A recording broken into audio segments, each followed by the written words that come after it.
Hello दोस्तों, आज मैं आपसे बहुत ही यूजफुल कफ सिरप के बारे में बात करने वाला हूं, जिसका रिजल्ट खांसी में बहुत ही अच्छा है। आज हम ड्राई सिरप, सूखी खांसी और एक्सपेक्टोरेंट बलगम वाली खांसी, इन दोनों प्रकार के सिरप के बारे में बात करेंगे।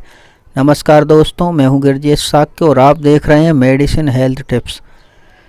ये मेरे हाथ में दो सिरप हैं, टस्क्यू एक्स प्लस और टस्क्यू डी एक्स। ये हरे रंग की सिरप टस्क्यू एक्स प्लस है। ये कफ़ या बलगम वाली खांसी के लिए बेस्ट सिरप है। और ये लाल रंग की सिरप टस्क्यू डी एक्स है। ये सूखी खांसी के लिए बहुत ही अच्छी सिरप है। इनकी कंपनी की बात करें तो इन दोनों सिरप को ब्लू क्रॉस प्राइवेट लिमिटेड द्वारा बनाया गया है। और इनकी एमआरपी की बात करें तो टस्क्यू एक्स प्लस की एमआरपी 71 रुपये है और टस्क्यू डी एक्स की एमआरपी 74 रुपये है। इन सिरप के कॉम्पोजिशन की बात करें तो टस्क्यू एक्स प्लस में टर्बोटलिन सल्फेट, एमरोक्सोल हाइड्रोक्लोराइड, गायपेंसिन होते हैं। इन कॉम्पोजिशन का उपयोग कफ वाली खांसी के लिए किया जाता है। ये कफ वाली खांसी के लिए बहुत ही अच्छे होते हैं।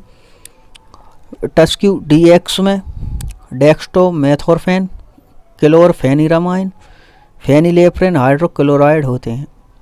इन कॉम्पोजिशन का उपयोग सूखी खांसी के लिए किया जाता है। इन दोनों सिरप के डोज के बारे में बात करें तो एडल्ट के लिए 10 ml दिन में 2 बार हम ले सकते हैं, या ज़्यादा खांसी करने पर 10 ml दिन में 3 बार भी ले सकते हैं।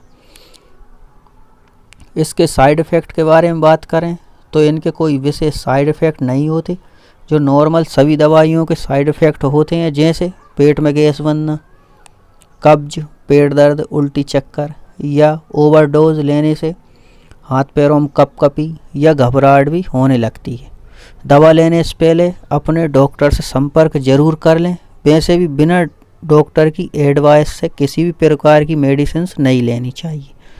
तो अगर दोस्तों आपको मेरा ये वीडियो पसंद आया हो तो इसे लाइक करें, शेयर करें, कमेंट करें और सब्सक्राइब करना ना भूलें।